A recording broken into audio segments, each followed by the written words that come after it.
have to agree with her, but No. she took a case. Okay. She didn't. Yeah. She didn't agree. She came out and said, Yeah. I hear what you're saying, but I don't think it's the issue." She backed. She made a choice that it might not be popular. I just but feel she argued a hasn't case. she hasn't done enough. That organisation is riddled. It's diseased. It needs a shake up. And 2 and a bit years on, she's done nothing. Yeah. Interesting.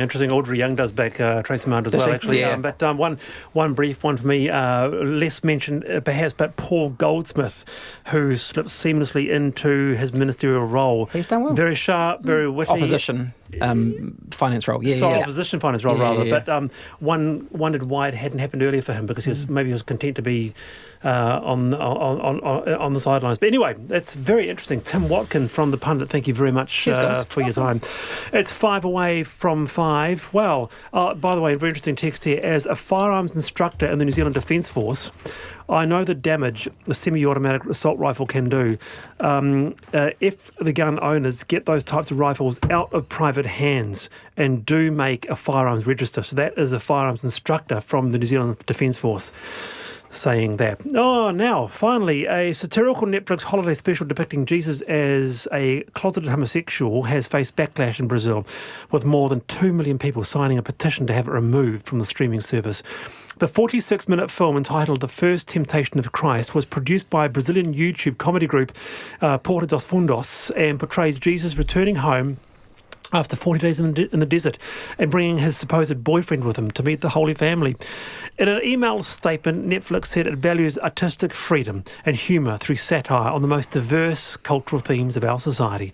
The film has also ruffled feathers on this side of the globe, with Kiwi pastor Ross Smith from the Pentecostal Celebration Church in Wellington telling Stuff he found it offensive, irreverent, inaccurate, blasphemous. And he also said Christians were often unfairly victimised and the soft targets. What do you think, Nick? This is Christmas. It's not enough to get... And Christians getting picked on. What do you think? It's not enough to get the lapsed Catholic in me wound up, I have to say. Look, this is just a different perspective on what many people consider to be a story, and I think that's fine. Remember this chap that you've mentioned is the same guy who attacked the Prime Minister for reaching out to the Muslim community in Christchurch. So he's not exactly mainstream Christian. Yeah. I think actually we should be happy that people are still talking about the Christmas story, no matter the perspective on it, because But to gay Jesus, does it go too far? We don't know historically if it was gay or not. But why is that insulting? Offensive. Yeah, exactly. I mean, Jesus was accepting of all comers, and I think that this is just a different take on it. So look, we should be tolerant and respectful, but religion is fair game, and this is just a different take. Is that a fair point, Romani? I mean, I think Agreed. that 100%, most Christians wouldn't care. Yeah, I don't think so. And if we're talking about it being offensive, it's because of the fact that he's a homosexual. And, I think, I was just going to bring up this point about this pastor and what he said about the Muslim community. And it's just like all those blasphemous comments that we make about the irreverent comments that we make about different religions. And really get over it. This is the Christian season. Merry Christmas. Agreed, yeah. Nick Leggett, Rawani Parata, have a wonderful Christmas, won't you? Merry Christmas, everyone. It's wonderful having you on the panel, both Thank of you. you so much for having us. And to Ali Ventura, see you, Ali, and have a great Christmas as well. We'll miss working with you. Ka kite. I'm Wallace Chapman. See you Monday. I'm back from 3:45. Till then, bye.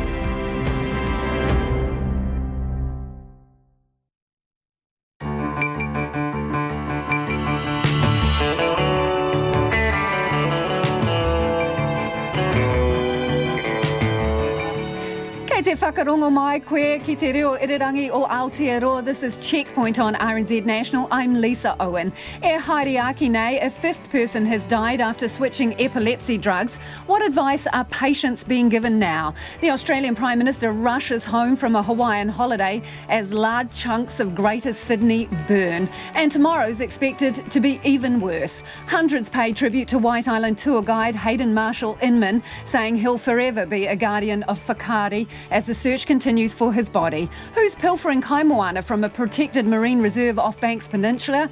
And there's a code brown in the Wellington harbour after a pipe bursts, sending poo into the sea. And the 12-year-old whose paintings are selling for more than $100K. RNZ News at 5. Kia ora ko Susana Leia tawa tēnei. Convicted murderer Mark Lundy has been called a gutless man who needs to wake up to reality. The Supreme Court has today dismissed Lundy's appeal against his conviction, so he won't get a third trial.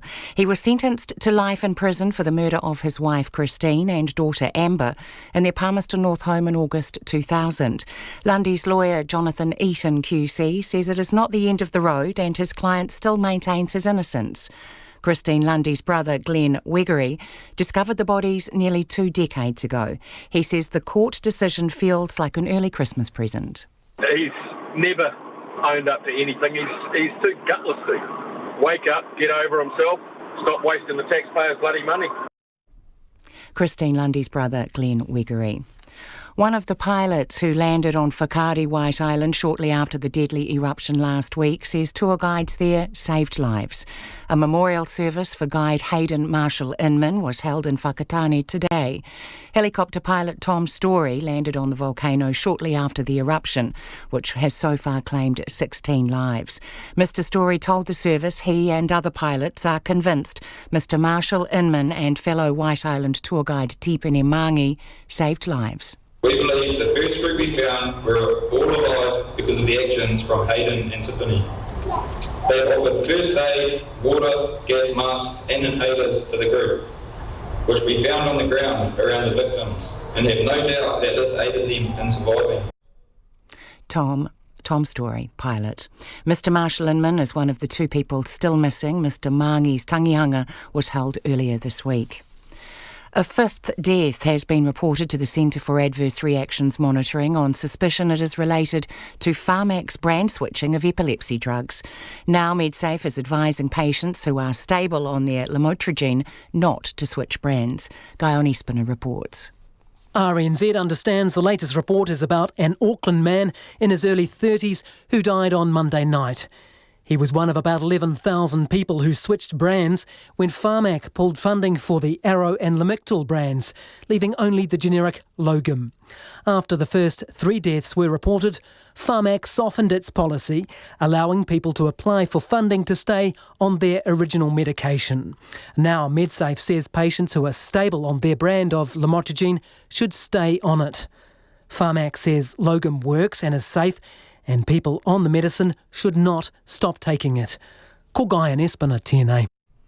Wellingtonians are being warned the harbour could be out of bounds until after the new year, while massive amounts of raw sewage continue to gush into the harbour.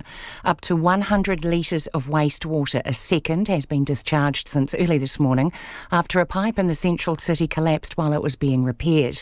Wellington Water Chief Executive Colin Crampton says it's not a good time, with many Wellingtonians looking forward to spending time at the beaches over the break.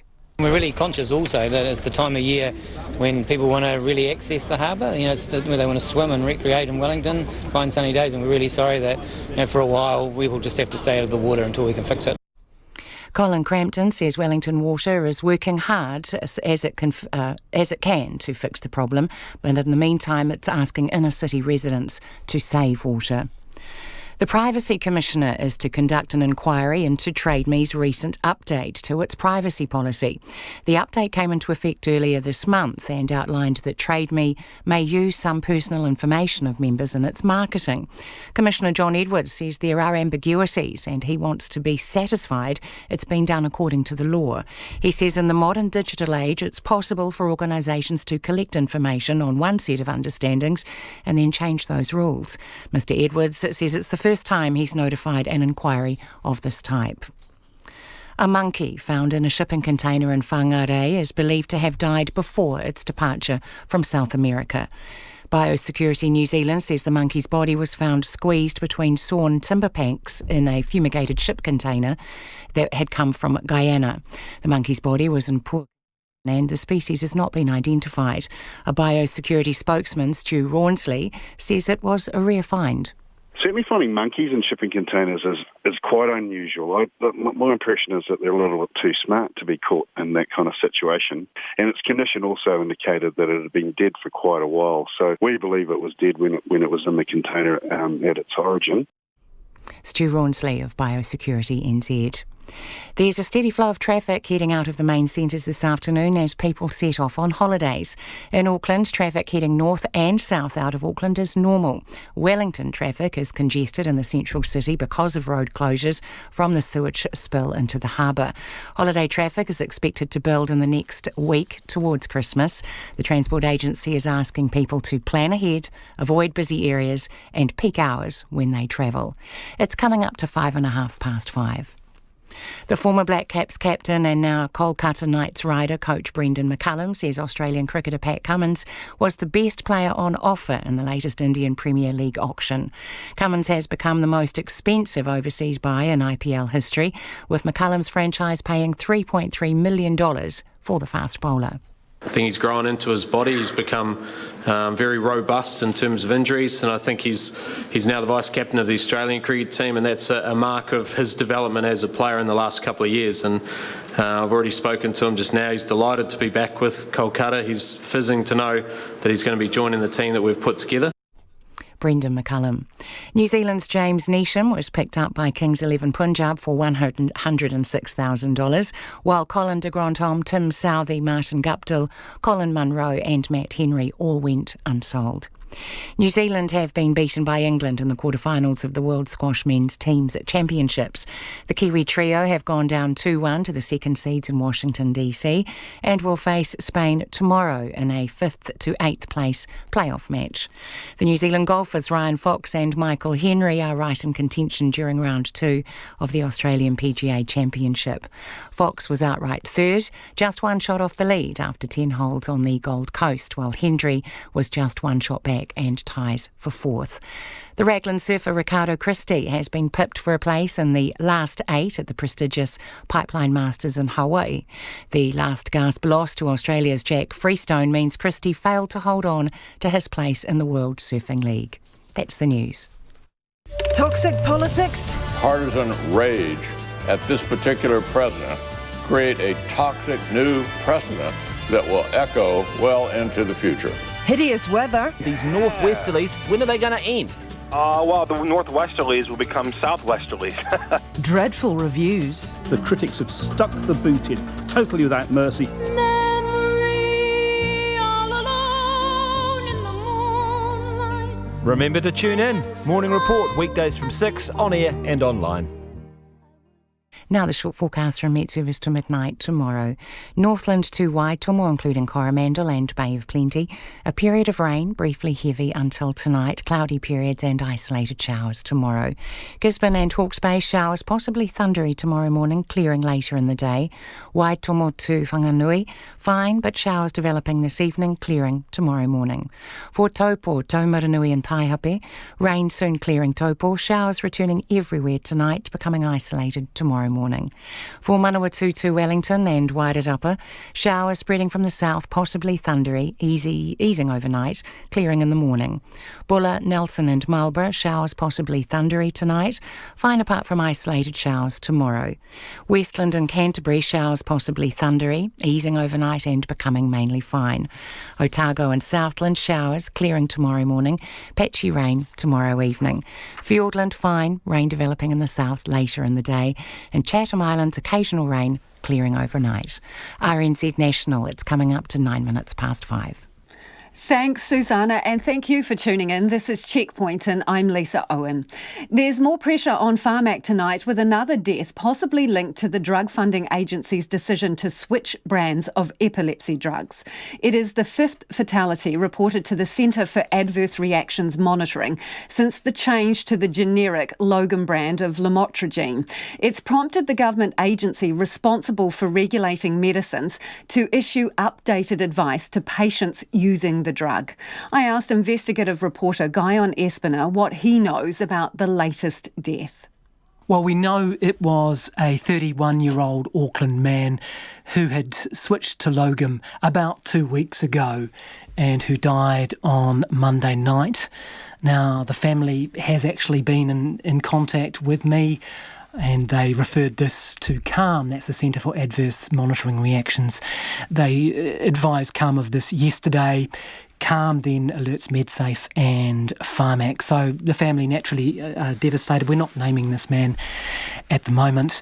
but it does become the fifth fatality associated with this. The coroner, of course, was already investigating 4 deaths potentially linked to this brand switch. I've talked to the Chief Coroner's office to see whether this fatality will be included. I haven't had a response yet, but obviously that investigation is going on already. Pharmac stressing again that Logum is a safe drug, that people who have been prescribed it should not stop taking it.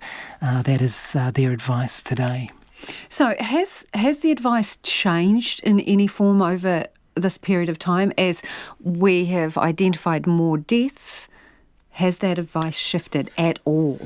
Well, yes and no. The most obvious change from Pharmac was November 15 when they softened their position, or they backed down or they reversed it, however you want to couch it. On November 15, Pharmac said, look, if you want to stay on your original brand and your doctor thinks you should, we're going to widen the exceptional circumstances criteria is in the jargon. Basically, if you want to stay on your original brand, you will be able to do so. Now, about 1,300 or more people have applied, and something like 1,250 have been accepted. So those are people who Pharmac have said, OK, we're funding you, you can stay on Limictil or Arrow brand, you don't have to switch to the Logum, or you can switch back. So some of those people will be in that category. So initially Pharmac said only a small number of people wouldn't tolerate this change. Well, I don't know what your definition of that would be, but so far 1,250 people have been funded to stay on their original brands and rather than switch to Logum.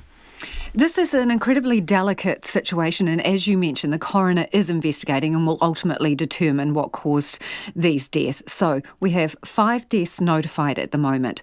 One would anticipate a certain percentage of deaths in any given year. So these numbers that we now have, can we place that in any context? Yeah, absolutely, and I think that's what people will be looking for. And there are a few numbers, and it is a little bit nuanced, so bear with me for a second.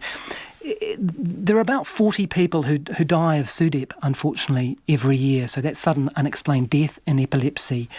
Not all of those people are taking lamotrigine. There's about 48,000 people with epilepsy in New Zealand, and about 11,000 or so are taking lamotrigine. The official data I've seen is an estimate, a rough estimate, that there could be 8 people who are taking lamotrigine who would die in a year. That's a rough estimate. Having said that, the number of reported deaths among people taking lamotrigine in the last 27 years, back to 1992, was just 6. So 6 in total? Yeah, 6 in total. That's from MedSafe, that data. So pick your benchmark. It does look, and this is a layperson's perspective, like a cluster. It does appear that way. And you'd have to say, big enough for the coroner, the chief coroner, to say, I want to investigate these deaths to see if there's a link here. Big enough for MedSafe to issue advice saying some medicines should be prescribed by brand, and big enough for them again to say today, and this is a key point in their release today, anyone taking lamotrigine and who is stable on their brand of medicine should stay on it. So that's the first time I've heard them say that, and pretty clear advice from MedSafe today. What is Epilepsy New Zealand saying? Well, they've come out today basically calling for an end to any further brand switching. They say that while investigations are being carried out by the coroner as to whether these deaths have been linked to the brand change, Epilepsy New Zealand says that the Ministry of Health needs to act to prevent anyone else getting switched at the pharmacy. They say that pharmacists should be instructed to refer people back to a GP or specialist if a switch is being considered, and in the meantime dispense their usual brand. So that's come out quite strongly from Epilepsy New Zealand this afternoon. So that is the advice that the Chief Executive of Epilepsy New Zealand, Ross Smith, is saying in a press release entitled Epilepsy New Zealand calls for an end to any further brand switching. Investigative reporter Guyon Espiner, and after I spoke to Guyon in the last half hour, the Chief Coroner has confirmed the 5th death will be added to her inquiry. And if you want any more detail on that story, you can go to our website rnz.co.nz and look for the in-depth section. A Palestinian refugee who says he was targeted in Mount Eden prison after the Christchurch shootings fears asylum seekers will die behind bars if the government doesn't do more to keep them safe. Waleed, who is Muslim, flew to Auckland Airport just over a year ago to seek asylum. But rather than ending up in a detention centre as he had expected, he was taken to prison. It was there he suffered intimidation and threats, and says after March 15, things got even worse. Now he's asking the government to step up and keep other asylum seekers safe before it's too late. Our cameraman Nick Monroe and reporter Nita Blake-Person filed this report. Walking through this West Auckland park, Waleed is finally a free man. Living, working and embracing New Zealand life, a far cry from his former home in Lebanon. There was no life, just Lebanese government, they are giving you the right to live, only live.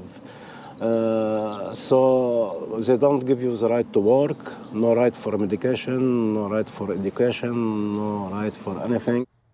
Waleed, who is Palestinian, fled Lebanon just over a year ago. He bought a fake Emirati passport at the markets and travelled via Sri Lanka to Auckland. When I arrived at Auckland, I destroyed my fake passport and I came to immigration and I gave them my original passport, Palestinian passport, and all ID I have and all documents which I have.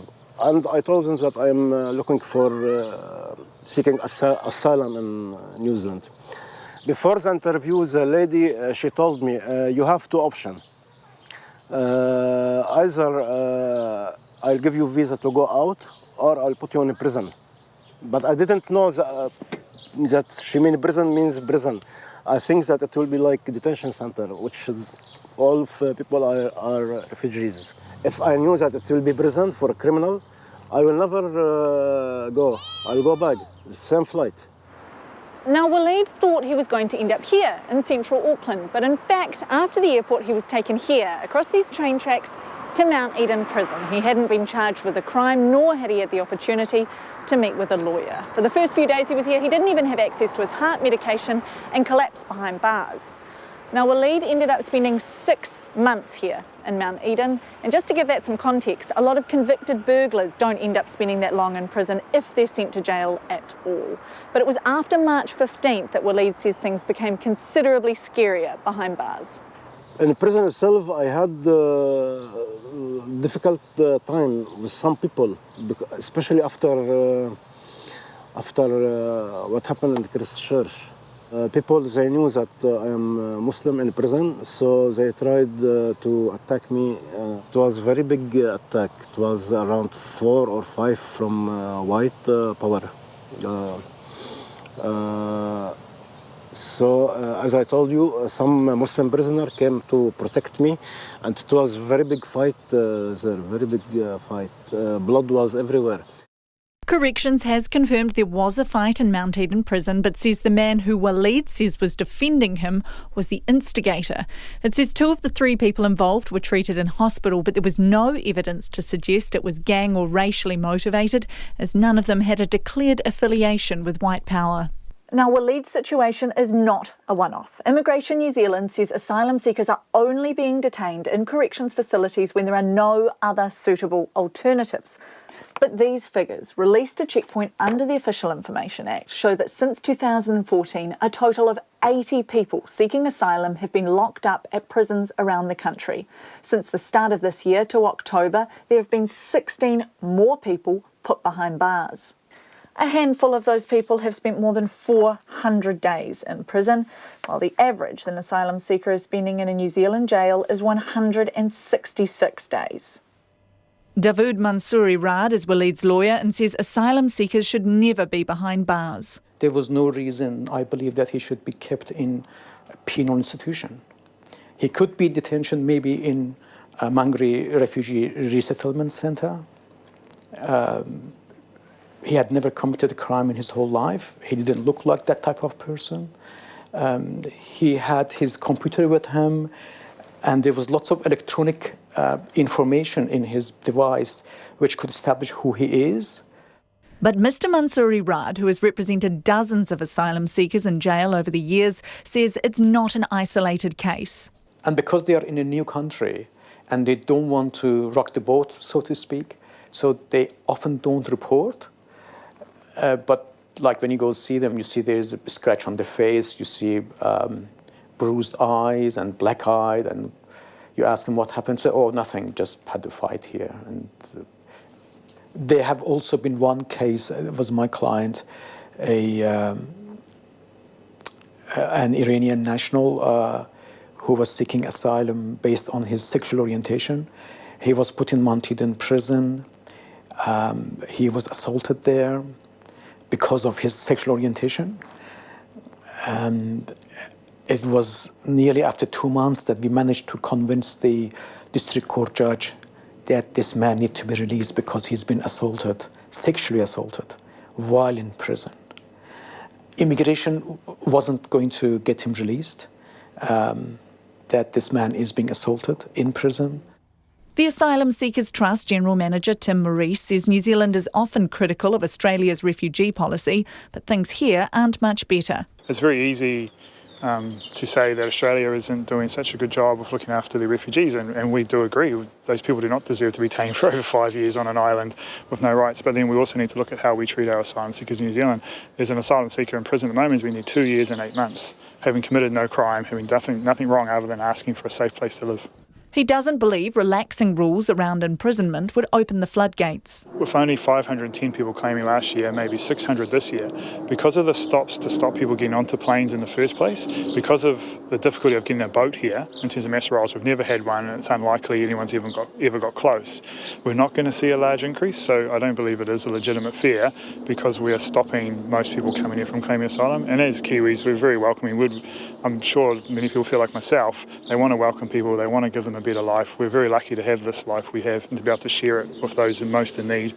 There are hundreds of people who seek asylum in New Zealand who aren't put in jail. About 5% ask for refugee status immediately after landing in New Zealand, and nearly 60% within 3 months of arriving.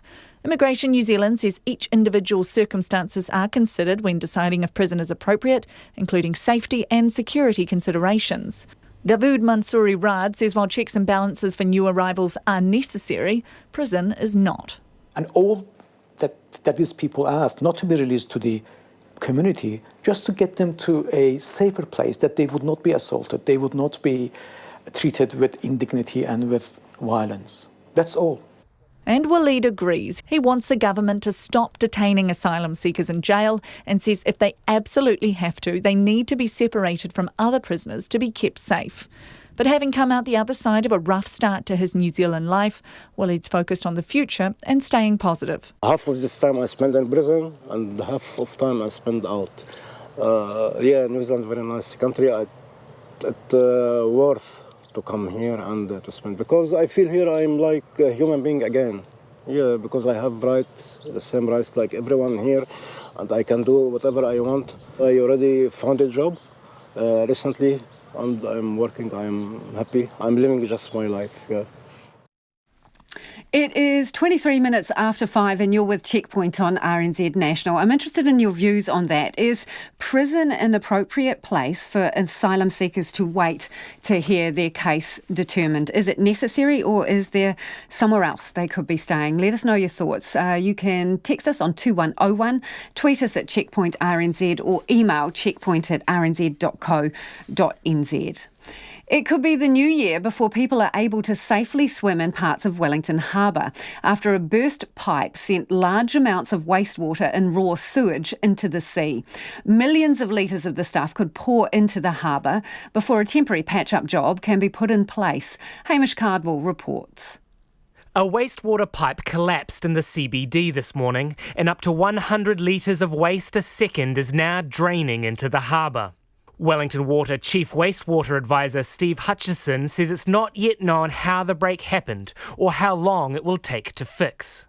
Staff are working on a temporary fix, and after that they'll work on a more permanent solution. We're working on 3 fronts at the moment to clear an old decommissioned pipeline to get the wastewater flow back up and flowing through that as a temporary diversion, and also looking at ways we can get the flows in this catchment, as we call it, across to neighbouring catchments to get the flow back to Moa Point and get it treated. In the meantime, he says wastewater and sewage, up to 5 million litres a day, could keep pouring into the harbour for days. Mr Hutchison says people should stay out of the water in the inner harbour, from the top of Roseneath through the waterfront to the port, for now while testing's done to determine how far the contamination has spread. We're saying between Point Jerningham and the port area that there's a higher risk of becoming sick, particularly through swimming. Would be the highest risk activity. So it's not totally clear exactly how wide the extent is, and so we're being conservative and precautionary to put that extent in. Testing will confirm. The test results take just over a day to come back. However, Te Atiawa iwi have placed the rahui on the entire Wellington Harbour. Kura Moeahu says the rahui is a common sense precaution to keep the public safe. There's nothing much we can do once it goes out into the harbour. But what we can say is, let's put a time period on to allow the harbour and nature to heal the harbour, and that the rahui is more as a civil law or a period of restriction. We're encouraging the public not to go to the beaches because of what's taking place. Wellington Water Chief Executive Colin Crampton says it couldn't have come at a worse time. We're really conscious also that it's the time of year when people want to really access the harbour. It's where they want to swim and recreate in Wellington, find sunny days, and we're really sorry that for a while we will just have to stay out of the water until we can fix it. He says he apologises to Wellington residents and visitors, and they're working as hard as they can to fix the problem. In the meantime, Mr Crampton's asking people downtown to conserve water, which will help ease the flow into the harbour. For Checkpoint, ko Hamish Cardwell, tēnei.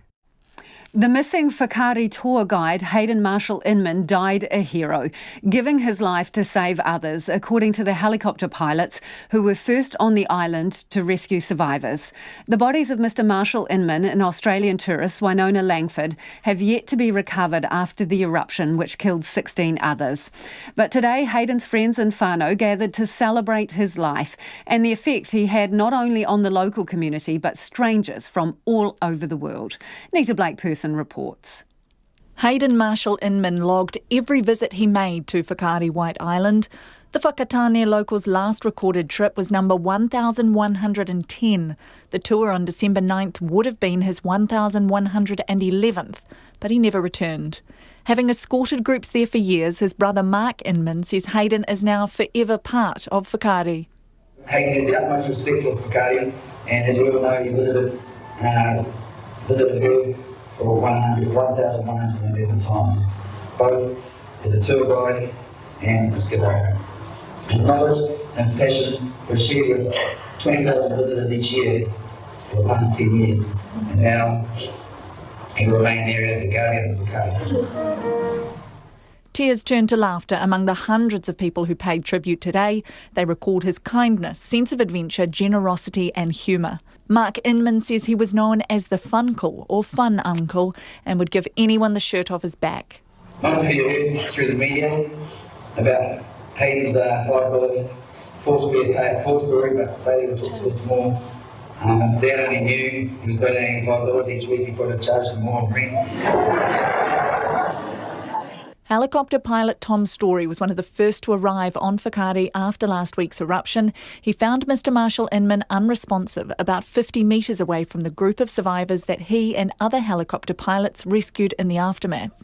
He says Mr Marshall Inman and fellow guide Tipene Mangi were vital in keeping those people alive. Between Mark, Jason, Tim and I, we believe the first group we found were all alive because of the actions from Hayden and Tipene. They offered first aid, water, gas masks and inhalers to the group, which we found on the ground around the victims, and have no doubt that this aided them in surviving. There will be no surprise in this room to know that both Hayden and Tipene selflessly helped others before helping themselves. I can only hope that Hayden is guarding his island and when the time is right, decides to come home.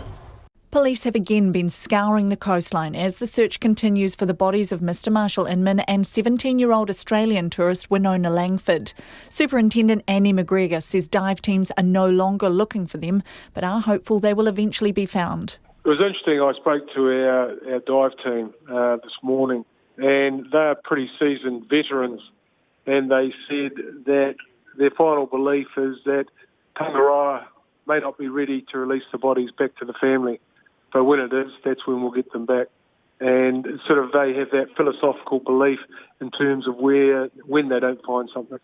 He says there are no plans as yet to wrap up the search, but anyone out on the beaches over the holiday period can help. If you're out and about, whether in the air or if you're on the boat, if you're fishing or you're walking along the shoreline early in the morning, late at night, that if you see something, please ring us 111 and we'll get there as soon as possible. A maritime exclusion zone, which has been in force around Whakaari since the eruption, will be lifted at 6 o'clock tonight, but a rāhui prohibiting the collection of any seafood or any fishing remains. 10 people injured in the eruption are still in a critical condition in burns units around the country. That's putting massive pressure on hospital staff, and Middlemore's Chief Medical Director Peter Watson says crews from Australia are helping. We have 4 surgeons who have been here or are here currently from Australia. They're specialist burn surgeons. We have a similar number of nurses who've just confirmed that they will be able to come. We expect that these will not be the only people. The county's Manukau DHB says that in the 10 days after the eruption, it had to put off 220 surgeries, and it expects to have put off 600 by the end of January. Mō te hōtaka o te ahi pōnei, ko Nita Blake Person aho.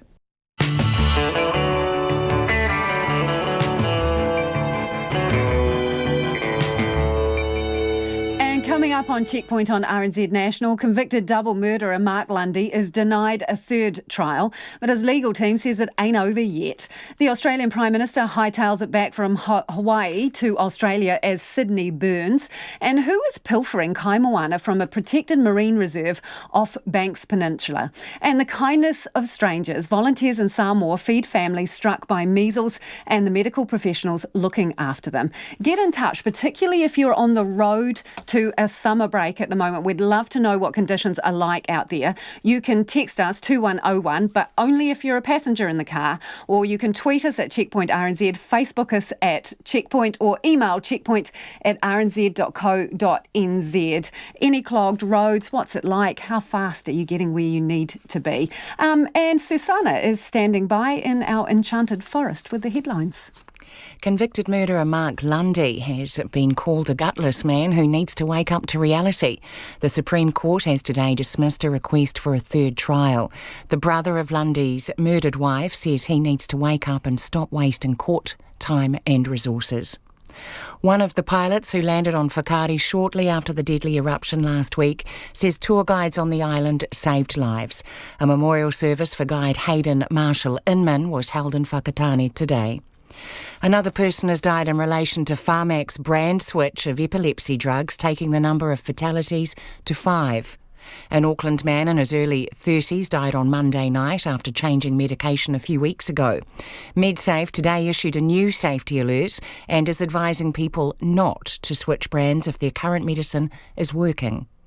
A rāhui has been placed on Wellington Harbour this afternoon due to massive amounts of raw sewage polluting the water. Up to 100 litres of wastewater a second has been pouring into the harbour since early this morning when a pipe collapsed. The rāhui applies to the entire inner harbour, including Petone and Eastbourne. The Privacy Commissioner is to conduct an inquiry into Trade Me's recent update of its privacy policy. The change earlier this month says that the online auction site may use some personal information of members in its marketing. A monkey found in a shipping container in Whangarei is believed to have died before it departed South America. Biosecurity New Zealand says the monkey's body was found in a fumigated shipping container that had come from Guyana. The species has not been identified. There's been a shooting at a mall in the United States as Kiwi NBA basketball star Steven Adams and other players from his team attended a private movie screening. The spokesman for the Oklahoma Thunder says the team were never in any danger. Oklahoma City Police say one man is in critical but stable condition after the shooting at the Penn Square Mall. Those are the latest news headlines from RNZ National. Our next news and weather update is at 6.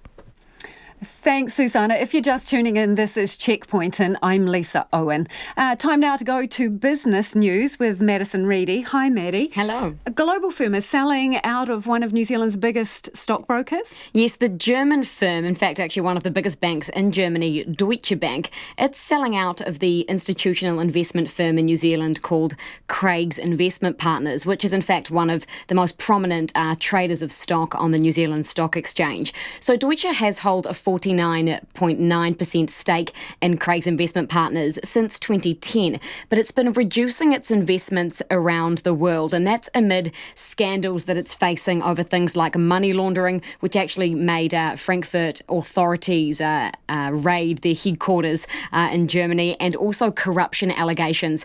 The Securities and Exchange Commission in the United States allege that Deutsche Bank hired relatives of Russian and Chinese government officials to win over business in those countries.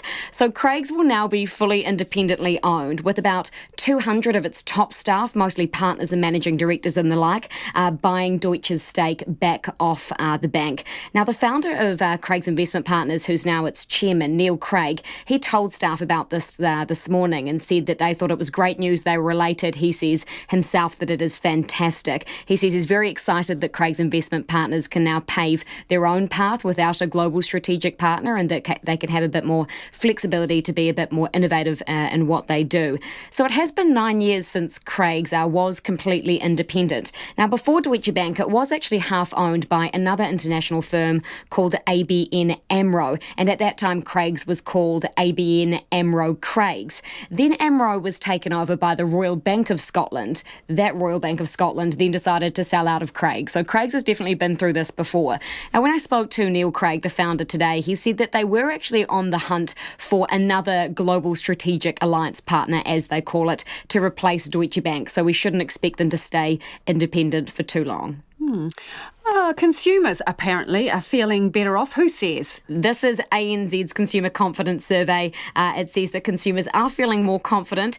So their survey rose 2 points in the month of December to a measure of 123. That's above the historical average for the survey of 120. So certainly good times being felt by consumers at the moment. This is also the third consecutive monthly rise that we've seen in this survey from ANZ. Consumers told ANZ that they're feeling better about both their current and future financial situation, and they're saying more are saying that it's probably a good time to spend up on that big ticket item. Now, this isn't just Christmas joy lifting consumers up at the moment. I mean, I think everyone's feeling pretty good around this time of year, but actually it's more so to do with things like low interest rates. Consumers have a lot of debt, and even those who aren't getting mortgages or aren't taking on new debt, people with existing debt are pretty keen to pay it down at a much cheaper rate. Also, the rebound in the housing market that we're seeing, particularly in Auckland at the moment, that is certainly pleasing the few lucky homeowners out there. This result also follows our Westpac's Consumer Confidence Survey that we had earlier this week. That also saw a big jump of 7 points. So that, coupled with increased business confidence at the moment as well, certainly spells better times for economic growth in 2020. And what was going on the markets today? The NZX Top 50 index, that rose just 2 points tonight to close at 11,482. The New Zealand dollar, that's buying at 66 US cents, 95.8 to the Australian and 50.7 British pence. And just a last little sneaky bit of business news from the market late today. The Reserve Bank has approved Tower Insurance's acquisition of Yui New Zealand for $13 million. So that will see the 34,000 policyholders who mostly have car insurance under Yui at the moment will be transferred to Tower on the 31st of December. Thanks, Maddie. Madison Reedy with our business update. Stinging criticism has forced the Australian Prime Minister to cut short a holiday in Hawaii as rampant bushfires swallow up large chunks of New South Wales. Scott Morrison's return follows the death of 2 firefighters killed when a falling tree struck their truck as it travelled through the front line of a fire. And now his government's being accused of gutting resources available to deal with the blazes. The New South Wales union boss for firefighters, Leighton Drury, says the fires are hotter, bigger and more ferocious than ever. He says funding cuts are putting communities in danger. Look, we've been at this for 3 months now. We've got over, I think, 3.5 million hectares burnt. We've lost over 700 houses. We've had multiple fatalities. You know, our wonderful volunteers are stretched thin. They're worn out. Professional firefighters have entered the fray, and even they are starting to get fatigued. And you know, we're looking ahead to the long fire season. We're looking at March or April before we may see some respite on this. Hopefully, we get some rain in the next couple of months. But interestingly, yesterday, the New South Wales government again cut into fire services. 2 of our regional towns are now half the amount of firefighters turning up to support their communities. The government over here, to be honest, has been a disgrace for the last 8 years. They've cut into Fire Rescue New South Wales' budget, and you know, where millions and millions of dollars been cut from the fire services, and it's now showing on the front line. How many firefighters short do you reckon you are? So across the state, we're 400 short. But in these 2 towns alone, so on a normal fire truck, you need 4 firefighters to put out fires. They're only going to be sending 2. Now, obviously, this is a dangerous practice. The communities are going to be put at risk. To do internal firefighting, where you go into a house and save people and put fires out, you need 4 people there for safe and effective crewing. Now, the government and unfortunately, the Fire Rescue New South Wales, I have some sympathy for them. They've had their budget, decimated under this government. They're doing what they think they need to do to make budget for all the bean counters. But I tell you, it's put the communities of New South Wales at risk, and we'll be absolutely taking the government to task on this over the coming weeks. I know these people, the firefighters, are professionals, but they must be pretty exhausted. Oh, absolutely. And look, we've got retained firefighters. We've got our full-time firefighters and our retained guys. And our retained guys have been at this now for 3 months, and they are getting tired.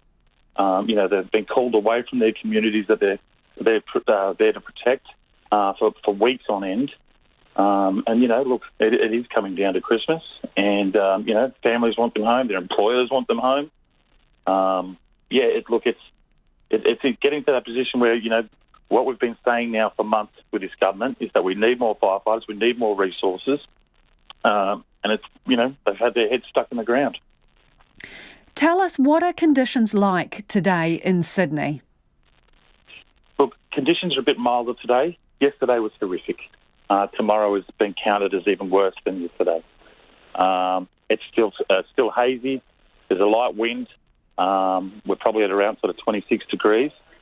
But the conditions that we've seen, and normally with bushfires, the milder conditions, is actually we're still getting those intense fires going. Something's happened over the last 5 years. These fires, we're seeing different behaviour. The algorithms that we use to predict fire behaviour are not working. We're seeing fires that, the hazard reductions that we would put in normally that would stop some of these fires, it's just going straight through the treetops, 50 to 70 metres wall of flames. It's different fire behaviour, and which is why you need more resources to deal with it. So what's changed, do you think? Look, I don't know. I mean, I'm not a climate scientist. What I do know, I've been a firefighter for 20 years. The environment's changing.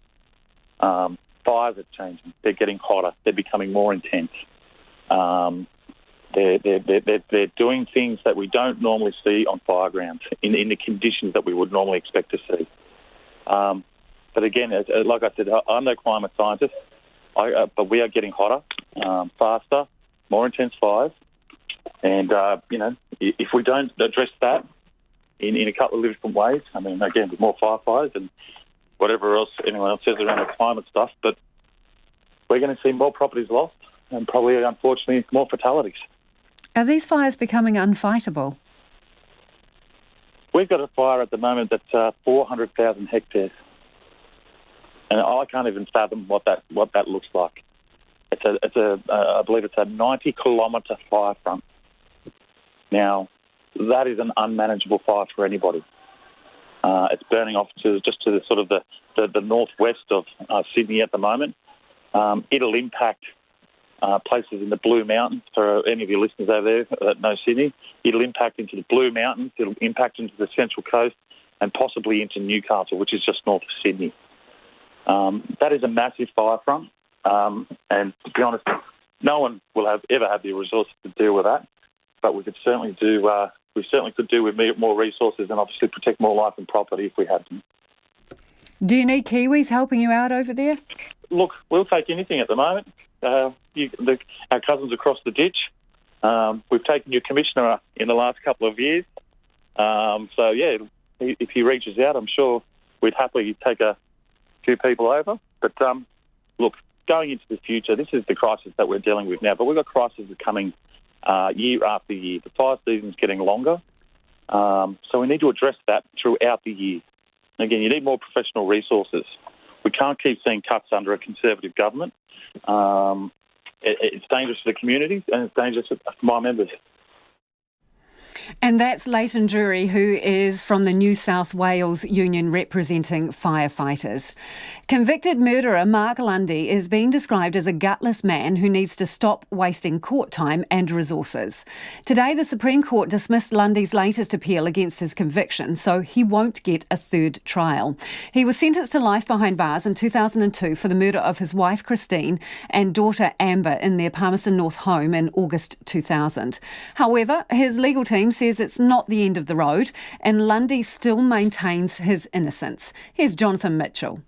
After the Privy Council quashed his convictions, a retrial in 2015 found Mark Lundy guilty again, and his life sentence with a 20-year non-parole period was reinstated.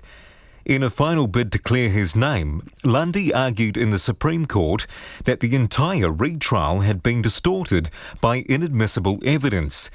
The argument hinged on conflicting scientific evidence over stains found on Lundy's shirt, with one test showing it was brain or spinal cord tissue that could have come from an animal, and the other finding the tissue was more likely to be human in origin. The second test, known as mRNA testing, was found inadmissible by the Court of Appeal. However, in a unanimous judgment released today, the Supreme Court has ruled admission of the mRNA was not a fundamental error and did not render the 2015 trial unfair.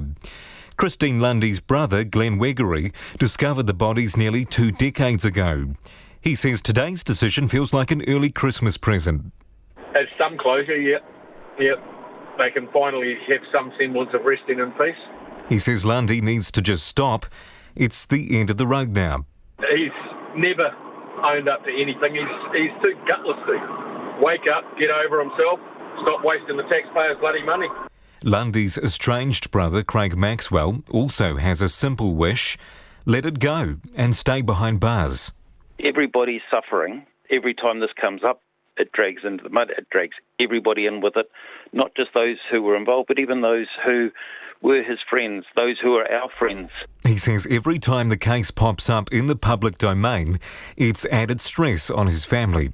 He's had 2 trials, 2 appeals, 1 Privy Council, 1 Supreme Court. Everybody's come back with the same conclusion at the end of it, and now we can actually rest. It's been 20 years of hell for us. In a statement issued through his lawyer, Jonathan Eaton QC, Lundy continues to maintain his innocence and has vowed to fight on, despite coming to the end of formal legal appeals. In Wellington for Checkpoint, Court Jonathan Mitchell, 10A.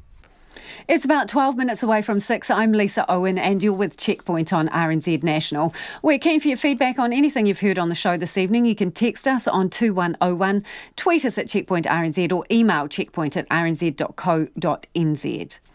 A state of emergency remains in place in Samoa as the death toll from the country's measles epidemic rises to 78. Almost 5,500 cases have been reported since the outbreak began, 39 in the last 24 hours. As medical staff continue to work around the clock and the country welcomes international aid, there's a host of people preparing meals and care packages for those affected. Alex Perrottet and Logan Church were in Samoa and dropped by one home which had turned into a huge catering operation called Helping Hands. There are hundreds of people in hospital and hundreds of others have been in and out. Before international help arrived, local doctors were working around the clock and still many of them are on the job, exhausted. The hospitals, they give the patients 3 meals, food 3 meals a day. But we also wanted to help the families as well because, there's a mom and a dad. The hospital can only feed so many. Eka Arp and her volunteers are also hard at work, cutting through a mountain of pumpkin. She's here at the home of her cousin Apu in Lotopa in Apia, which has been converted into an industrial kitchen. And despite all the help, they have to madly rush just to keep up with all the food coming in. And because we've gotten so many donations and we don't want anything to go off, we get teams of volunteers to come in and chop and pack so that we can freeze all the vegetables that we have. Yeah. And so this morning we had like 1 million pineapples that needed to be chopped up, and so we're serving them.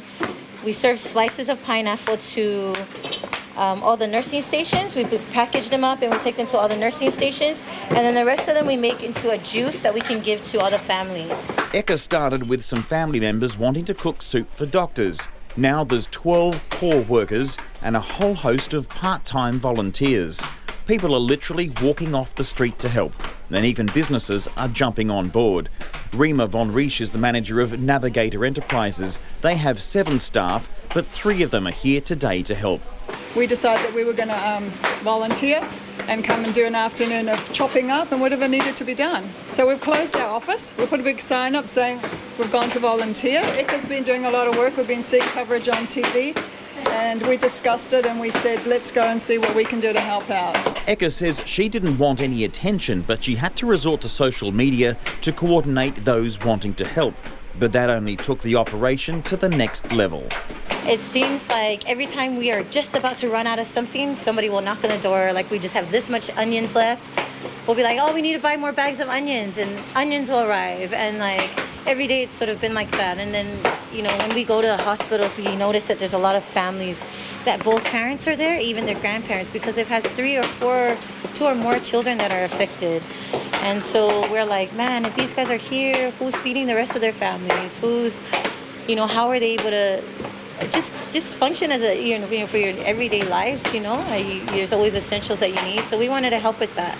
Now, this is where the table of donations is. People can just drive up and drop their goods there, non-perishables, whatever you like. The perishables are over here. Follow me along. Have you ever seen more bananas in your life? And not just bananas, pineapples, papaya down on the floor, pumpkins, avocados, the onions are out the back. There's even a different type of banana there on the floor. Now, I want you to follow me inside where there's more. Just come through and step up into here. And this is Mission Control. This tells you the names of the people who are in charge of the different parts of how everything functions here. This is a huge table where all the food preparation happens. And then I want you to come and follow me into this room where there's even more. Now we're in the lounge room of this family. It's been converted into another room to coordinate this whole mission. Here are the care packs. These have all been prepared with all sorts of ingredients. Helping Hands sticker on the front, and it says this package contains 10 diapers, a blanket, a hand towel, wipes, a bar of soap, a packet of tissues, toothpaste and a toothbrush. These are going to hospitals. They're going to families with sick kids, those who have measles. It's going to families also who've sadly lost their loved ones.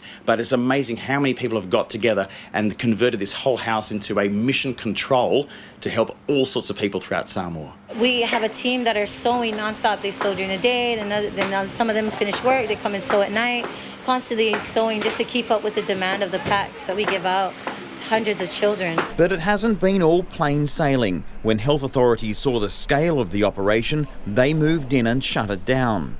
They did put a notice out there that they wanted to stop all food donations and any gifts that were coming to the hospital. We were able to go and see the Minister of Health, and she was, very grateful for Helping Hands, because I know a lot of doctors and nurses have been having our food, and so they were happy for us to, as long as we were just working together to comply with just making sure that we don't spread anything, and that's how it's worked out. We're back in the kitchen now. Yesterday it was very quiet, and today it's like busy again. Chop, chop, chop. And they've even got a full-time accountant to make sure everything is above board. We count every single coconut that's given. We want to be transparent, and so we have records of everything. She's constantly there every day working on it, day and night, things that are coming in, going out. So we're happy that we're able to run like that. It all just keeps piling in. Donations from home and abroad, Christmas shopping, uniforms for staff and shopping vouchers. Hey guys, so after this, I think we're almost done with the pumpkin anyway, so after this we're gonna bag it. With so many still infected, it's hard to tell when this tragedy will end. But this team is in for the long haul, putting food on the table and smiles on the faces of Samoa's suffering families. In Samoa, Alex Perrottet. And if you're battling traffic on your way home listening to us on the radio, that's a lovely piece to check out online a little later. You can see all the marvellous helpers there preparing the meals. Well, let's go offshore now, and with a little less pomp and ceremony than usual, the Queen has, for the second time in just over 2 months, opened a new session of the British Parliament. Queen Elizabeth outlined the Conservative government's 5-year agenda, with the Brexit bill set to pass tomorrow. The BBC's Laura Koonsberg reports. New government. It's certainly a feast. A time of agony for the opposition. So I'm going to ask this policeman to let me through, but not you. The trumpets blast their usual note, the ritual summoning MPs to hear the monarch. The same as ever. But the reminders of the past ought not to hide the reality that history has just been made. The defeated leader of the opposition seemed too angry to exchange a hello with this all-powerful Prime Minister, whose number one job is to take us out of the European Union. Careful. My government's priority is to deliver the United Kingdom's departure from the European Union on the 31st of January. My ministers will bring forward legislation to ensure the United Kingdom's exit on that date. But then what?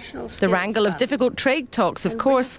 An extra cash for the health service put into law. Tougher sentencing, a cut to business rates, a new immigration system, just some of the long list of work ahead. But after a torrid few years, listen to this bland-sounding announcement. A Constitution, Democracy and Rights Commission will be established. Might his government be tempted to use their huge majority to overhaul how this whole place works? Maybe. This will not be a safety-first government, willing to dare, determined to plan not just for 5 years, but for a decade. This is not a programme for 1 year or one parliament. It is a blueprint for the future of Britain. Just imagine where this country could be in 10 years' time. And after the dither, after the delay, after the deadlock, after the paralysis and the platitudes, the time has come for change and the time has come for action. And it is action that the British people will get from this gracious speech, this most gracious speech, and I commend it to the House. Raucous Tory benches. Misery on the other side. Thank you, Mr. Speaker. What the government is actually proposing is woefully inadequate for the scale of the problems that this country faces. With a majority of 80, Boris Johnson need not lose much sleep over getting his way in this place, at least most of the time. He need not worry day to day about keeping his place, his authority. But that's not the same as turning his chance into a success, making the most of this next few years as something that really counts. Laura Koonsberg at Westminster. At just 12 years old, So Chu is setting sales records with his colourful abstract paintings, which are selling for more than $150,000. Now, the 7th grade student from Vietnam is hosting his first solo exhibition at the George Burgess's Gallery in Manhattan. Yahaira Yaquez reports. I did the Canvas series last year.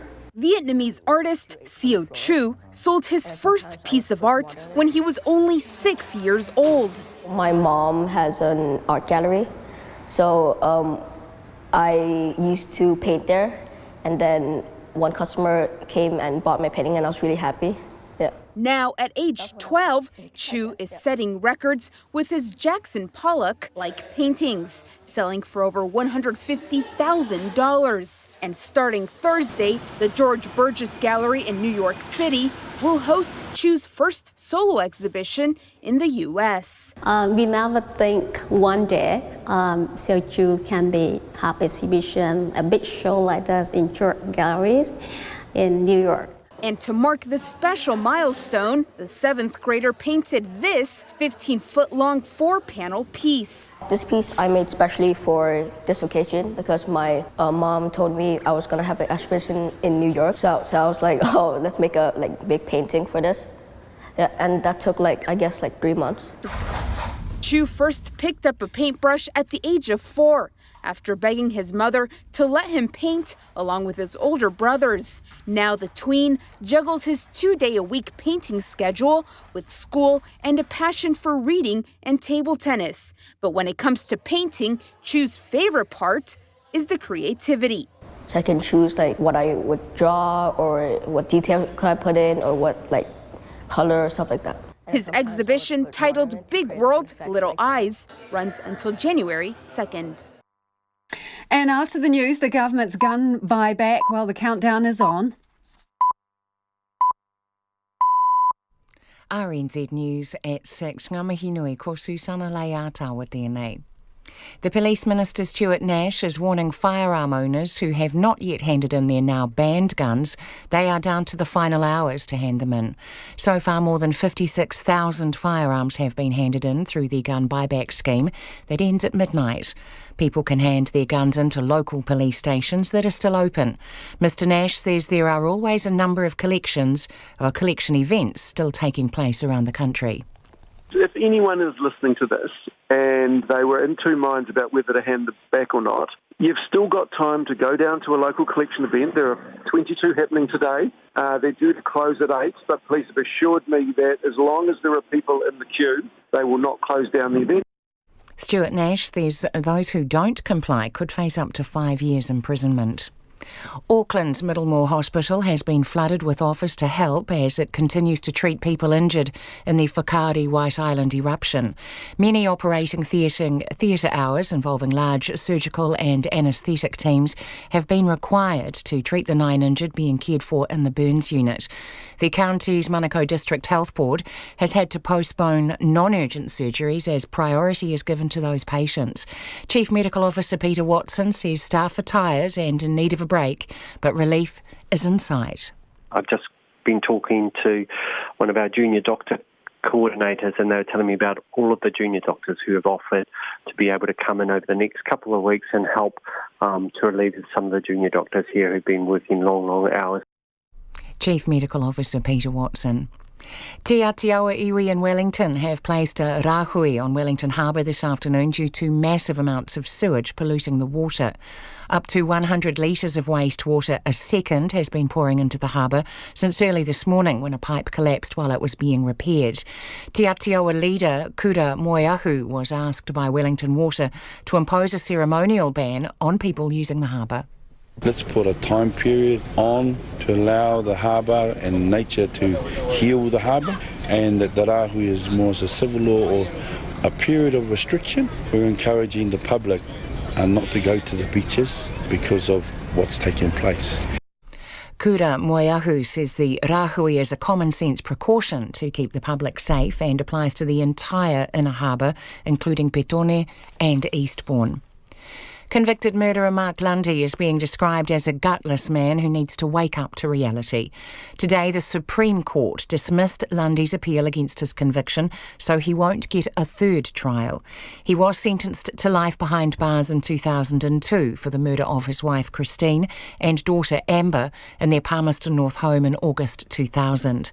In a statement on behalf of Lundy, his lawyer Jonathan Eaton QC says it is not the end of the road and his client still maintains his innocence. Christine Lundy's brother Glenn Weggery discovered the bodies nearly 2 decades ago. He says the court decision feels like an early Christmas present. Mr Weggery says Lundy is gutless and needs to wake up and stop wasting taxpayers' money.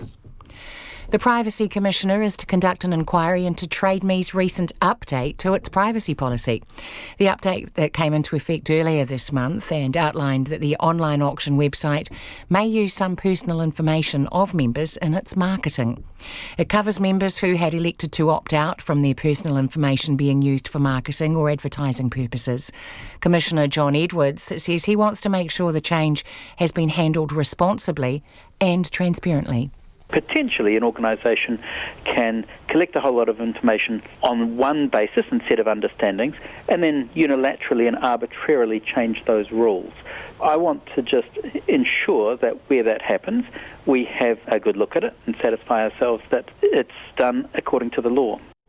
John Edwards says it's the first time he's initiated an inquiry of this type. The Australian Prime Minister Scott Morrison has announced he will cut short an island holiday after being called out for being offshore while the bushfire crisis grows across the country. The ABC's Stephanie Dalzell has more details. Amid growing criticism surrounding his decision to take leave as bushfires raged the country, Mr Morrison has told Sydney's 2GB he will leave Hawaii early after the deaths of 2 firefighters. I don't hold a hose, mate, and I don't sit in the control room, but I know that Australians would want me back at this time after these fatalities. The opposition leader, Anthony Albanese, has questioned the secrecy surrounding the trip, with the Prime Minister's office initially refusing to say where the leader was. One of the issues has been the lack of information and transparency around this. Mr Morrison's staff say he'll return to Australia tomorrow. Stephanie Dalzell reporting. Police are asking for help to find a climber who has failed to emerge from a trip to Mount Cook National Park. 50-year-old Peart Mandek had planned to walk the Ball Pass route to Haast Ridge, then climb to Plateau Hut and onto Mount Hook via Zebrigan Ridge. However, he failed to make his flight from Christchurch Airport on Wednesday, and his silver Nissan Tida is still in the Tasman Valley car park. Anyone with information that would help to locate him is being asked to contact the police. It's coming up to 6 minutes past 6. Former New Zealand captain Ken Rutherford says Australia should be smart and stick to a winning formula for the second cricket test against the Black Caps. The Australians wrapped up a thumping 296-run win in the first match in Perth, giving them a 1-0 lead in the 3-match series. New Zealand were bowled out for less than 200 in both innings, and ahead of the Boxing Day test in Melbourne, Rutherford says the major reason for that was clear. If I was the Australian cricket establishment and I was going to instruct the groundsmen about one aspect of the pitch they need above all else, it would be bounce, because that clearly was the aspect of the New Zealand batting performance in Perth which was uncovered to be inadequate, was the ability to play bounce. Ken Rutherford. The New Zealand golfers Ryan Fox and Michael Hendry are right in contention during round 2 of the Australian PGA Championship. Fox was tied third, just one shot off the lead after 14 holes on the Gold Coast, while Hendry was just one shot back and tied for 5th after 13 holes. Meanwhile, there has been a significant increase in prize money for February's New Zealand Open in Queenstown. $1.4 million is on offer, an increase of 12%, with the winner to pocket $252,000. And New Zealand have been beaten by England in the quarterfinals of the World Squash Men's Teams Championships. The Kiwi trio had gone down 2-1 to the second seeds in Washington DC and will face Spain tomorrow in a 5th to 8th place playoff match. That's the news. Tonight on Nights, Jazz Coleman, classical composer, Killing Joke frontman, and part-time New Zealander selects the mixtape. Country Life's bound to have plenty of goodies for your Christmas hamper. And because the McDiarmid Institute's Jonathan Falconer has the buzz on radium, we thought we'd get literal and dedicate our Sonic Tonic to the thing you're listening to right now, unless you're online. But you're still on Nights with me, Brian Crump, after the news at 7 on RNZ National. Now the short forecast from Met Service to midnight tomorrow. For Northland to Waitomo, including Coromandel and Bay of Plenty. A period of rain briefly heavy until tonight, cloudy periods and isolated showers tomorrow. Gisborne and Hawke's Bay, showers, possibly thundery tomorrow morning, clearing later in the day. Waitomo to Whanganui, fine but showers developing tonight, clearing tomorrow morning. Taupo, Taumaranui and Taihape, rain soon clearing Taupo, but showers returning everywhere tonight, becoming isolated tomorrow morning. Manawatu to Wellington and Wairarapa, showers spreading from the south, possibly thundery, easing overnight, clearing in the morning. Buller, Nelson and Marlborough showers possibly thundery tonight, fine apart from isolated showers tomorrow. Westland and Canterbury showers possibly thundery, easing overnight and becoming mainly fine. Otago and Southland showers clearing tomorrow morning, patchy rain tomorrow evening. For Fiordland, fine weather, rain developing in the south later tomorrow, and Chatham Islands occasional rain, clearing overnight. RNZ National. It's coming up to 9 minutes past 6. Thanks, Susanna. And if you're watching as well as listening in, you will see Susanna's reading the news from our Wellington studio, and it looks like a grove of Christmas trees down there. This is Checkpoint, and I'm Lisa Owen. The countdown's on for gun owners to hand in their now banned firearms. The government's buyback scheme runs out at midnight tonight, but gun owners will have to get to an event before 8 p.m. or before their local station closes if they want to be compensated. So far, more than 56,000 firearms have been handed in, and there are still a number of events being held around the country for any last-minute rush. Political reporter Charlie Drever has the details. Firearm owners have had 6 months to hand in their guns, but for owners like Julian Price, he only found out a month ago 2 of his are prohibited. That's because all of the media he had read and listened to spoke about centre-fired semi-automatic rifles and some shotguns.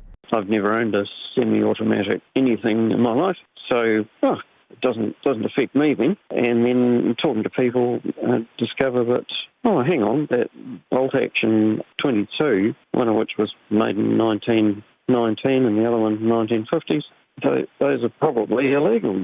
This meant he missed his local buyback event in Oamaru and had to drive down to a dealer in Dunedin. He says handing it back to a dealer was a good process, but he was concerned other owners might not be aware their guns are now illegal.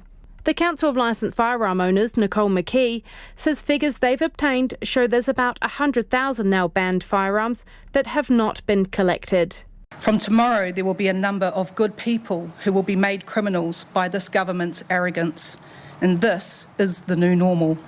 ACT leader David Seymour says the buyback has caused law-abiding owners to engage in civil disobedience because Parliament eroded the respect for the law. It's difficult to imagine how not only the government but all of Parliament could have screwed up worse than the knee-jerk legislation that they forced through in April. The ACT Party takes no comfort from being vindicated by the failure of the gun buyback. The Council for Licensed Firearm Owners wants the buyback extended until June next year.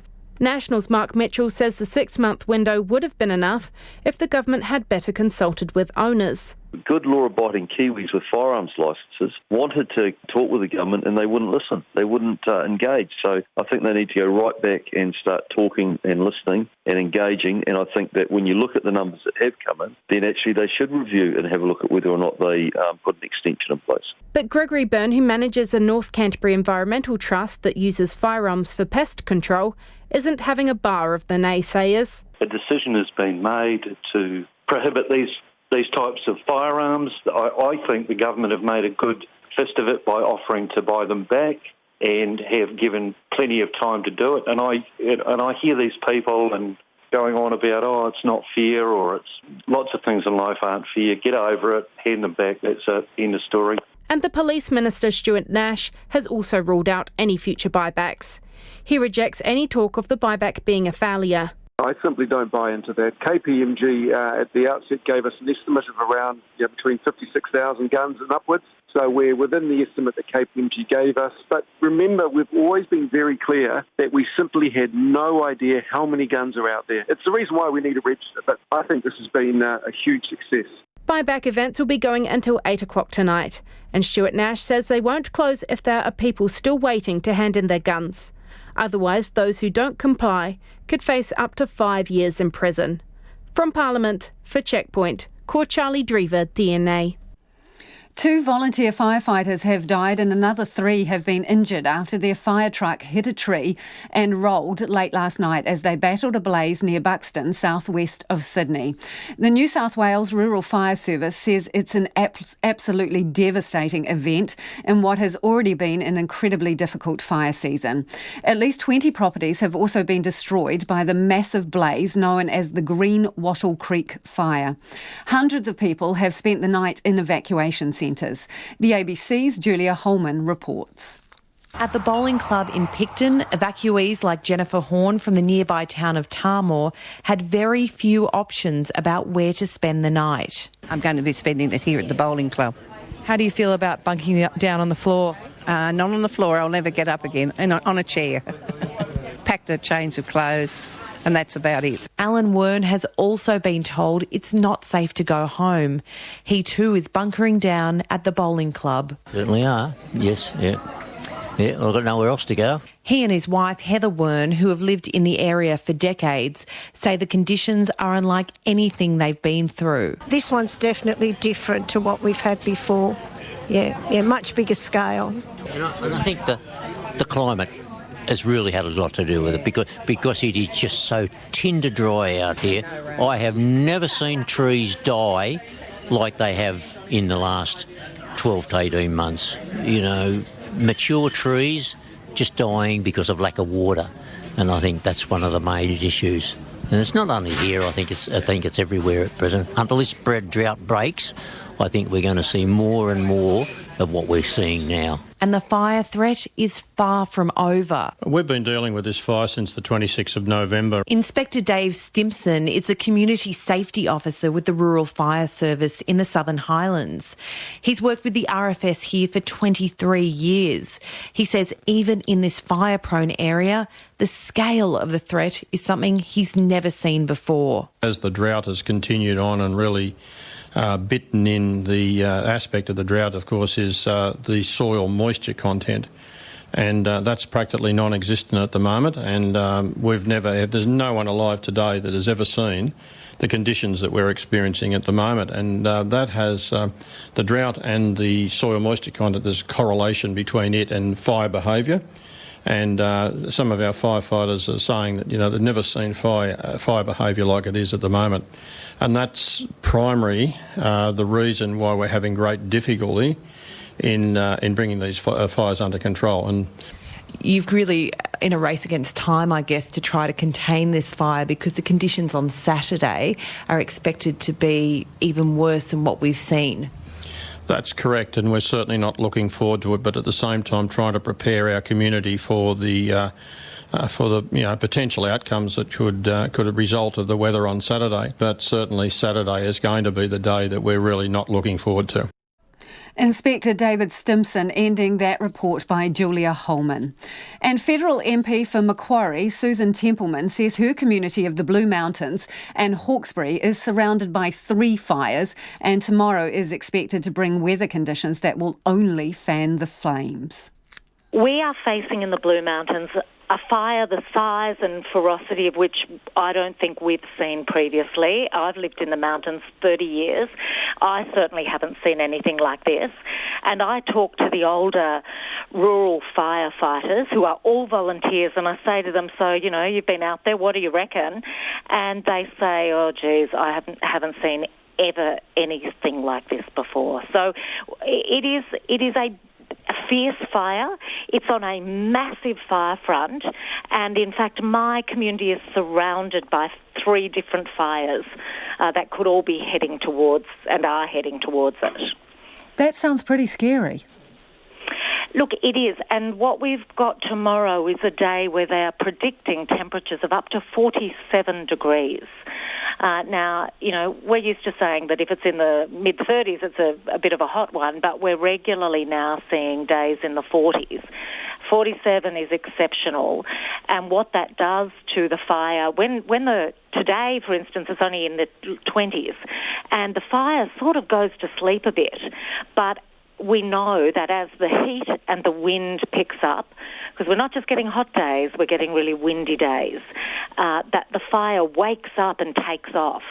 and they're never quite sure exactly where it will pop up. And that did some unexpected things yesterday, but that is the fear for tomorrow. And so some people are making the choice to leave their home, prepare it as best they can, and leave the area because we are concerned about lives. Well, if you have 3 fires that are basically surrounding you, are people being told to get out, or are they just choosing to go? People are choosing to go. They're being given the advice. The advice we have here is have your own bushfire plan. And that plan might mean that you choose to stay and defend your property because you've built a house to the high bushfire standards that came in about 15, 20 years ago. Or it might be your house is older and doesn't meet those standards and won't withstand a big wall of fire, or might not even withstand ember attack, where those embers are flying several kilometres in front of the main fire front. And, you might be elderly. My parents, for instance, are in their late 70s and late 80s. And so I have said to Mum and Dad, you probably don't need to be at home on Saturday. They're going to travel to Sydney to stay visit a friend, possibly stay the night. It means it's another house I don't have to think about defending because they don't have the physical capacity to do that. But the warning is don't expect a firefighter to be on your doorstep if it's on fire. What is the damage to date? Tragically, overnight, 2 volunteer firefighters died in the southern fire that is to the south of us. Another big fire which has multiple edges to it. We've lost a small number of houses. We've lost a lot of sheds and secondary dwellings on people's properties. It's largely worked its way through semi-rural and rural areas, as well as working its way through around 420,000 hectares of World Heritage area. So pristine bush, which we really can't quite get our heads around what the ecological impact is. But this is koala country, so, koalas, wombats, all our beautiful native animals, there will be casualties there. So it's just a massive fire. We've been watching the pictures here and the terrible haze over Sydney and beyond and these raging fires. It looks, simply apocalyptic. I mean, how would you describe it? Well, one of my team members walked out of the office yesterday and called me and said, oh my goodness, the winds come up. It's like Armageddon. And that's how she described it. It is, it's grey and sort of browny, hazy, grey, dusty. When yesterday there were little bits of ash falling everywhere, and I'm talking kilometres and kilometres away from the fire front, and you'd open your door of your car and next thing there'd be all this ash falling on you, tiny little bits. So it's really, unpleasant is not strong enough a word. I haven't exercised outside for weeks and weeks because the smoke has been too bad. Not even going for a walk. You're just you're breathing it and feeling it and it's on your skin. So it's pretty grotty. And that was the federal MP for Macquarie, Susan Templeman. And just a traffic update as well. State Highway 1, Mount Victoria Tunnel, there has been a crash. Now, due to that crash, the Mount Victoria Tunnel is now closed in both directions. The police are en route there and are saying, please expect delays. So if you can avoid it, I suggest that is probably the best line of defence. Mount Victoria Tunnel now closed in both directions. It is 22 minutes after 6 and you're with Checkpoint on RNZ National. It's one of the only places in the world where seeing rare marine life is guaranteed. But Doc's worried rule breakers will put marine reserves off Banks Peninsula at risk. Over the last 2 summers, 13 people have been convicted of illegally taking marine life in Akaroa Marine Reserve near Pohatu Marine Reserve and nearby Pohatu Marine Reserve. And Doc, we were hoping this summer they would see no infringements or convictions after an effort to increase awareness through better signage and education. But as our video journalist Logan Church saw firsthand on a dock patrol, it seems the message isn't really getting through to all. It's 7:45 in the morning. at the Duvershell boat ramp in Akaroa Harbour. I'm here with Dock Ranger Tom McTavish, who is about to take Dock's bright yellow twin-engine boat out for the first patrol of the season. Today we're out on Akaroa Harbour and we're doing a patrol to check that no one's fishing in the marine reserves, but also to ensure that people know about some of the other rules and regulations around the coast of Banks Peninsula. Getting messaging out around those rules has been tough going, and they are important, as this is one of, if not the only place in the world where you are almost guaranteed to see wildlife like dolphins and penguins. And the punishment for breaking these rules can be steep. Illegal fishing in a marine reserve could net a non-commercial fisher a 3-month prison sentence and / a fine of up to $10,000. But there are other rules too about disturbing wildlife, as well as the quantity of fish you can take in certain areas. And this year, for the first time, Dock, as well as other agencies, have put all of that on a massive sign at the boat ramps, as Dock's Tim Hennessy explains back at shore. Still a huge amount of information, but it's all in one place. It's not scattered all over the place. It's new, it's legible. You can come up to this sign, you can take a photograph, you've got all the information you need before you go out on the harbour. Heading out into Akaroa Marine Reserve, it seems everyone is following the rules. G'day, how's it going? And everyone seems to know Tom. This is his patch and he knows it well. The rules are that, you shouldn't have any more than 3 vessels interacting with any given pod of dolphins. So just being mindful of that too is good. But hey, it's great that you're out here enjoying them. No, thank you for the information. No worries. Leaving the harbour, we take a left and make our way along the rocky coastline to Pohatu Marine Reserve. Its start is marked by a big yellow triangle on top of the cliff. It is the home of a large penguin colony, as well as plenty of seals. But Tom says a recent survey highlighted a scary lack of awareness of the existence of the 2 reserves. One of the things that we found is, although about 96% of people were aware that there was a marine reserve, only 46% of people were actually able to tell us that there was 2 and identify where they were. So one of the issues we've had is that people think, oh, there's one marine reserve, Akaroa Marine Reserve, which is at the head of Akaroa Harbour. They go, right, we're going to go out of the harbour and we're going to turn left and we're going to go a wee way along and we're going to start fishing.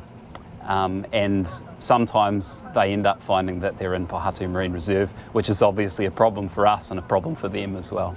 Tom's hoping all of the messaging and education will yield dividends this year. His goal is no infringements or prosecutions. But as we motor out of the bay, we see a suspicious pair of green floats just inside the reserve. I'm just taking some notes in my notebook. I'm not quite sure yet what this pot is, or should I say what these floats are, whether they're a crayfish pot inside the marine reserve or not. We approach the floats and Tim gets out the mechanical winch. You pull down a wee bit more, Tim. You'll find it easier. Yeah, that's it. And up comes a crayfish pot. A large eel about 1 metre long and 3 crayfish are trapped inside. Yeah, what we'll do is we'll release the fish. Just tip it, Tim. Hang on, just hold it there. Yep, now tip it. Okay. Yep, that's it. Gone. This is 3 New Zealand rock lobster crayfish, and we've just taken them out of a pot which was just inside Pohatu Marine Reserve. So yeah, we're just taking some details on the pot. We're going to take the pot and now we're going to release the fish back alive. As the swells gets bigger, we head back close to the rock and drop the crayfish back into the ocean, keeping the pot on board. Doc will be keeping it for the time being. But as we motor away, we see another boat trailing us and circling around where we picked the pot up. Tom turns the boat around and speaks to those on board. Set right next to the rock, was it? There's actually there's a marine reserve that runs out. You can see that yellow triangle out there. Yeah, so that's actually the boundary of a marine reserve, and we just pulled the pot inside the reserve. We aren't going to identify the boat or any of its occupants, as there is now a process Doc has to go through. As a warranted dock officer, Tom takes down the details of those on board, and Tim photographs evidence. This goes back to head office, where a decision is made as to what to do next. We eventually leave the group and motor back to harbour. We'll be going through a process with the information we've gathered now to try and ascertain whether there was an offence committed. It's not something we enjoy, compliance work, and I guess it just underscores for us the importance of the preventative work that we do. Akaroa Harbour itself is stunning. As we float along, dolphins are jumping around, penguins lazily swimming by, and all Tom wants is for people to enjoy it, and the wildlife to stay safe and happy. Doc is launching a nationwide campaign this summer called Love This Place, which aims to educate people about how to behave in the outdoors. But for this Doc team, it's time to take the boat out of the water, head back to base, and get ready for what is expected to be a very busy summer. In Akaroa Harbour for Checkpoint, Logan Church. And that piece from Logan Church will go online and on our website if you'd like to look back at the video package. Just some time for your feedback here on asylum seekers and whether they should be held in jail. This one says prison is most definitely not an appropriate place for asylum seekers, quite aside from the fact that asylum seekers have committed no crime. Many of them are suffering from poor mental health as a result of the experiences of fleeing their homes. Thousands of kind-hearted New Zealanders signed up for a Facebook group to host a refugee at their house. You can be sure that there would be plenty of people to host asylum seekers.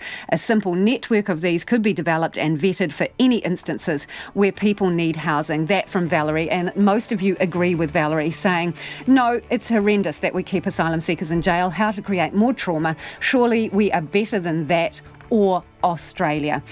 This person says Australians do it, Manus and Nauru, and we think they are barbaric. That's all we've got time for this evening. I'll be back on Monday. RNZ News headlines, I'm Catriona McLeod. Firearm owners are being warned they have just hours left to hand in banned weapons.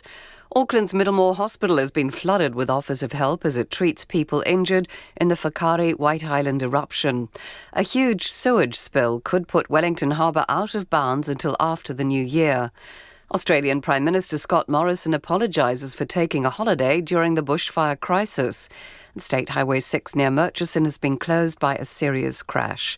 Our next news and weather is at 7. Take the pulse of the day's news every weeknight at 10. They then had both a rifle and the axle, these two items of evidence, which in my view are both planted, were held against Thomas. Live with local, national and international stories as they happen. This is really, really good for Sky. All of the really great shows that Lightbox has.